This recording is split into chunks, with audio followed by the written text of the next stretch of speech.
Welcome class 7 to our online English grammar class.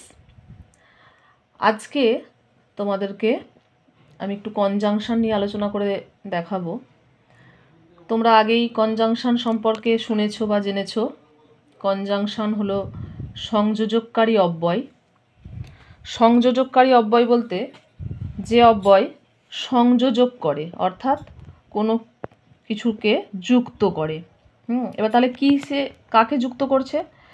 কখনো দেখা যায় দুটো বাক্যকে যুক্ত করে, কখনো দুটো ক্লজকে, কখনো দুটো ফ্রেজকে, এরকমভাবে দুটো পার্টকে যুক্ত করছে কনজাংশন। সেই জন্য কনজাংশনকে বলা হয় সংযোজককারী অব্যয়।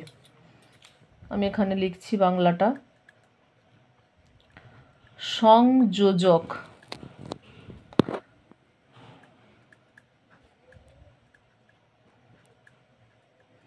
সংযোজককারী অব্যয়। কন কথার অর্থ হচ্ছে একত্র ও জাংশন কথাটির অর্থ হচ্ছে সংযোগ। কন কথার অর্থ কি না, কন মানে একত্র, আর জাংশন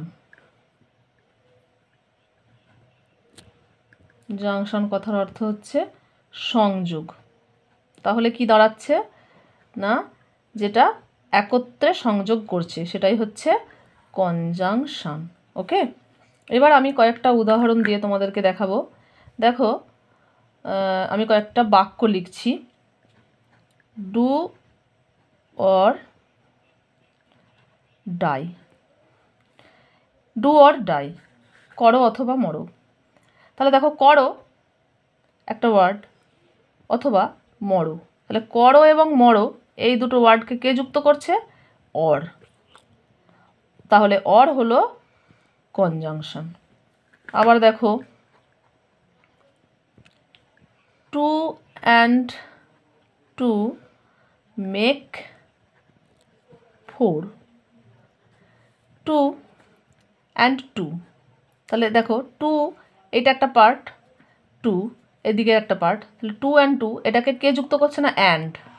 তাহলে অ্যান্ড হচ্ছে একটা কনজাংশন। আবার কয়েকটা উদাহরণ দিচ্ছি।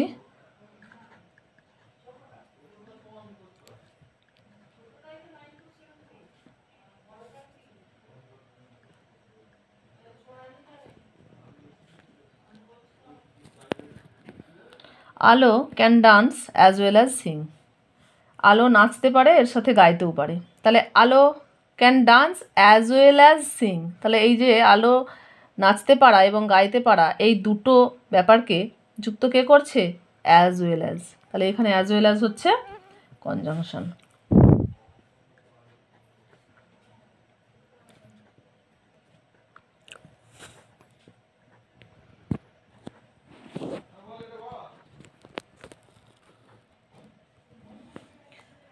The man is rich but honest. মানুষটি ধনী অথচ সৎ, কিন্তু সৎ। তাহলে দ্য ম্যান ইজ রিচ এটা একটা পার্ট, অনেস্ট এটা একটা পার্ট, এই দুটো পার্টকে যুক্ত করছে বাট। মানুষটি ধনী কিন্তু সৎ। তাহলে এই যে শব্দগুলো or, and, as well as, but, এগুলোকে বলা হয় কনজাংশন বা সংযোজককারী অব্যয়। ওকে, আচ্ছা, এবার কনজাংশন প্রধানত দুই প্রকার। কীরকম না, একটা হচ্ছে কোঅর্ডিনেটিং,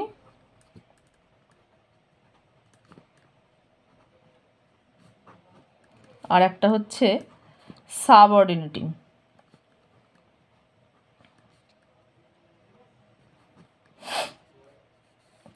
এটা হচ্ছে কনজাংশনের প্রকারভেদ।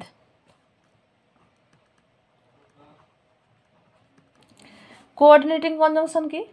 কোঅর্ডিনেট কথাটার অর্থ হচ্ছে সমান স্তর, অফ ইকুয়াল র্যাঙ্ক।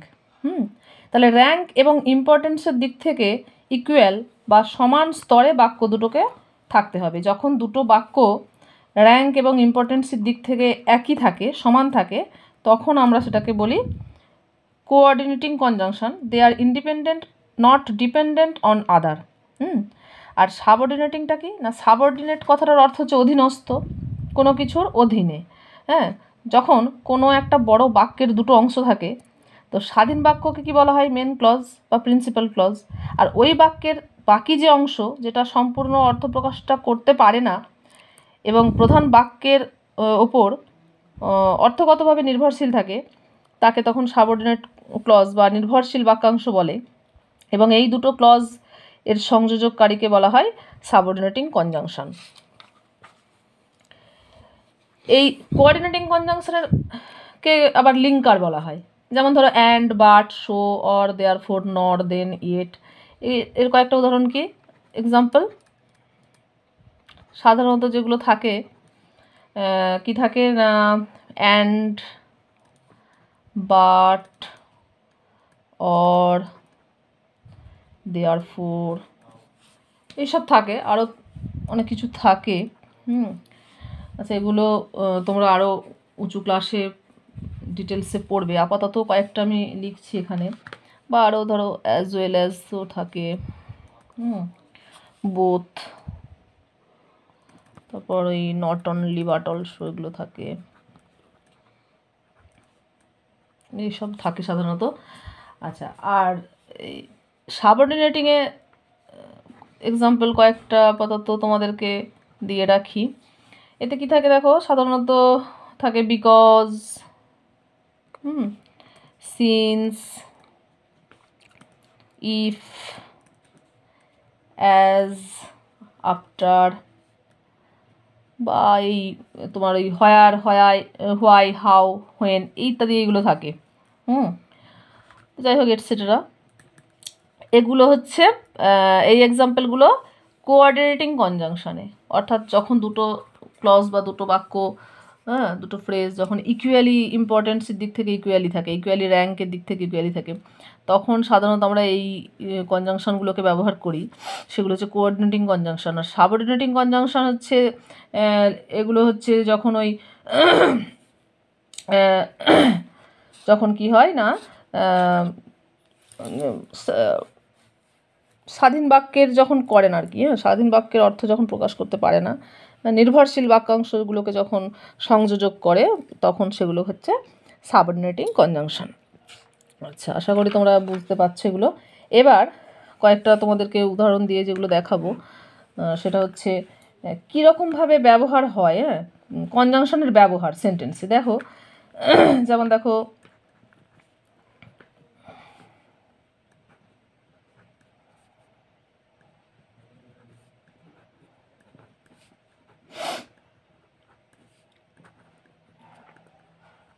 এখানে আমি একটা উদাহরণ লিখেছি, সেন্টেন্স লিখেছি একটা, he ran fast and got first prize. সে দ্রুত দৌড়েছিল এবং প্রথম পুরস্কার পেয়েছিল। দেখো, এখানে বাক্যের দুটো অংশ, দুটো বাক্য, এটা আলাদা আলাদা দুটো বাক্য হতে পারতো, হি ran fast and he got first prize, কিন্তু এই দুটো বাক্যকে জুড়ে দিয়ে অ্যান্ডের মাধ্যমে, অ্যান্ড দ্বারা আমরা যুক্ত করে দিয়ে দুটো অংশকে আমরা একটা করে দিলাম, he ran fast and got first prize. তাহলে অ্যান্ড হচ্ছে কনজাংশন। আবার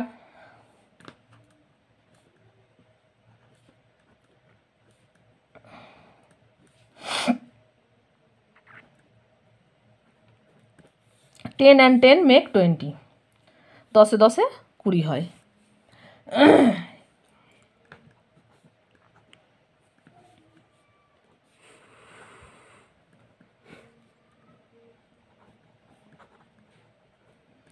হি gave me book and a pen, সে একটা আমাকে বই দিয়েছিল আর কি দিয়েছিল, একটা পেন দিয়েছিল। তাহলে এই দুটো অংশকে যুক্ত করছে অ্যান্ড।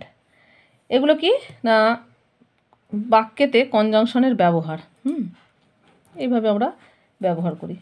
আবার দেখো, নট অনলি বাট অলসো দিয়েও করি, আর কি দিয়ে করি, বাট দিয়ে করি, ইয়েট বা স্টিল দিয়ে করি। তো যখন নট অনলি বাট অলসো, এগুলো কি, এগুলো সংযোজক অব্যয়, এগুলো কি, এগুলোকে কি বলে না কিউমুলেটিভ বা কপুলেটিভ কনজাংশন বলে। আর বাট, ইয়েট, স্টিল ইত্যাদি হলো অ্যাডভার্সেটিভ কনজাংশন, বিপরীত ভাব প্রকাশ করে। দুটো স্টেটমেন্টের যখন বিপরীত ধরনের থাকে, সেগুলোকে যখন সংযোজক করে, সেগুলোকে বলা হয় অ্যাডভার্সেটিভ কনজাংশন। যেমন ধরো, আচ্ছা, প্রথমে আমি এটাকে কি প্রথমে দেখিয়েছি কিউমুলেটিভ, এগুলো হচ্ছে কিউমুলেটিভ। যেমন ধরো, not only but also,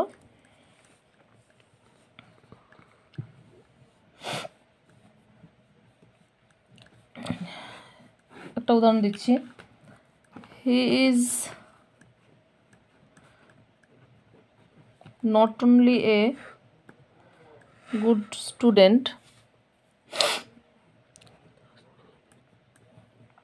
but also a good player. তাহলে দেখো, হি is not only a good student but also a good player, এইগুলো এই যে not only but also, not only but also দিয়ে আমরা যুক্ত করছি। আবার করি কি, যেটা বললাম ইয়েট, স্টিল, এগুলো হচ্ছে বিপরীত ভাব প্রকাশ করে। যেমন দেখো একটা উদাহরণ দিচ্ছি,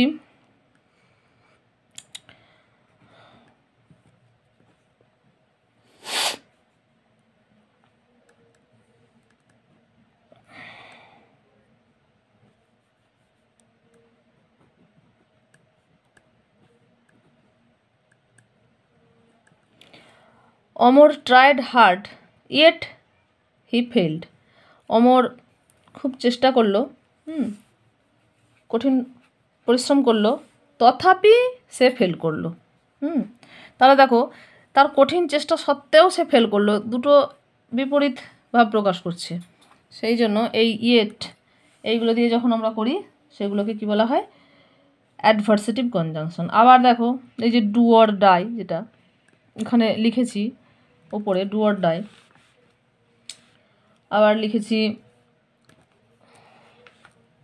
আর একটা লিখছি,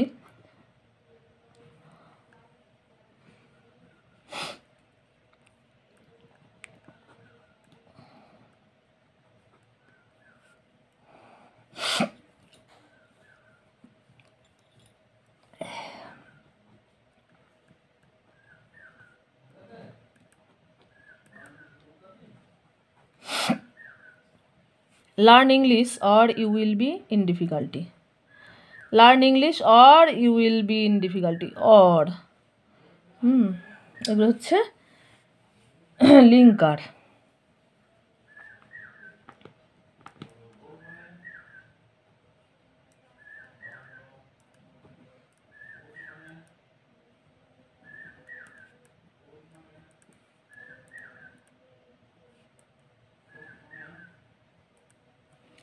work hard or you will not succeed. তাহলে দেখো এই যে এই ধরনের এগুলো কি হচ্ছে না, অল্টারনেটিভ। একটা নির্বাচন করো, না হলে আর একটা হবে। এগুলো কি বিকল্প সূচক সংযোজককারী অব্যয় বলে, অল্টারনেটিভ কনজাংশন।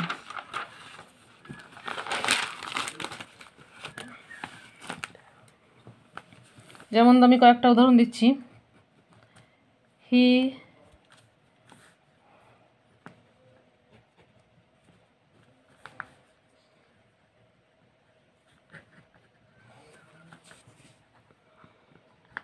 দেখো এখানে একটা উদাহরণ দিচ্ছি, he can neither sing not dance. সে নাচতেও পারে না, গাইতেও পারে না। এই ধরনের কনজাংশন আমরা ব্যবহার করি। আইদার অর, নাইদার নর, আবার ফর, সো, কয়েকটা আছে দেখো। ফর, সো ইত্যাদি কনজাংশনগুলিকে আবার ইললেটিভ কনজাংশন বলে, বা সিদ্ধান্তবাচক সংযোজক অব্যয়। কয়েকটা উদাহরণ দিচ্ছি,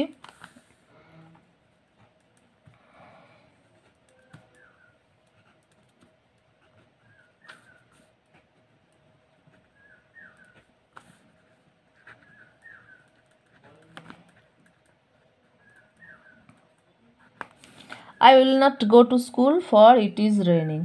For it is raining, দেখো এটা হচ্ছে সিদ্ধান্তবাচক, ইললেটিভ। আমি বিদ্যালয়ে যাব না কারণ বৃষ্টি হচ্ছে, এখন বৃষ্টি হচ্ছে বলে। তো এই যে ফর, এটা হচ্ছে ইললেটিভ। আবার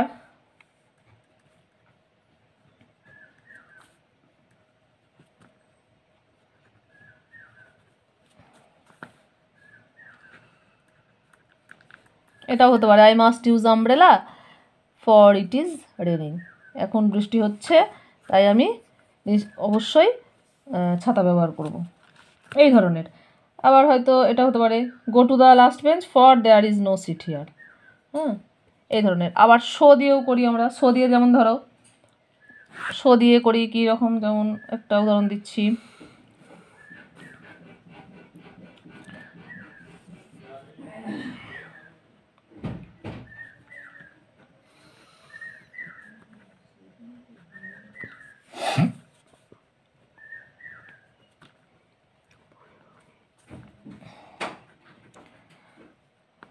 আচ্ছা, তোমাদের আর বেশি লেন্দি করব না, আমি আর একটা উদাহরণ দিয়ে ছেড়ে দেবো। আশা করি তোমরা এইগুলো প্র্যাকটিস করলেই পারবে আপাতত তোমাদের পরীক্ষার জন্য, বা তোমাদের ক্লাস 7-এর সিলেবাস অনুযায়ী তোমাদের এটাতেই আশা করি হয়ে যাবে। আরও ডিটেলে আপার ক্লাসে আরও ডিটেলে আলোচনা করা হবে, বা আরও অনেক কিছু জানতে পারবে তোমরা কনজাংশন সম্পর্কে। তো দেখো এখানে একটা আমি উদাহরণ দিয়েছি, the sky was cloudy so the boys could not fly kites. হ্যাঁ, আকাশটা মেঘাচ্ছন্ন ছিল তাই ছেলেরা ঘুড়ি ওড়াতে পারলো না। তাই, তাহলে দেখো একটা সিদ্ধান্তবাচক বা একটা দুটো ঘটনার মধ্যে পারস্পরিক একটা সম্পর্ক আছে, মানে একটা ঘটছে বলে আর একটা মানে একটা ঘটছে বলেই আর একটা সিদ্ধান্ত নেওয়া হচ্ছে। মানে আকাশটা মেঘাচ্ছন্ন তাই ছেলেরা ঘুড়ি ওড়াতে পারলো না, মানে ঘুড়ি ওড়ানোর সিদ্ধান্ত নিল না। ঠিক আছে, সেই জন্যই এগুলো কিন্তু ইললেটিভ। আর একটা উদাহরণ দিয়ে আমি তোমাদের এখানেই ক্লাসটা শেষ করব। He is not hard working so he cannot succeed. He is not hard working so he can not succeed. দেখো, সে কঠিন পরিশ্রম করেনি তাই সে সফল হতে পারলো না। যেহেতু সে কঠিন পরিশ্রম করেনি তাই সে সফল হতে পারলো না।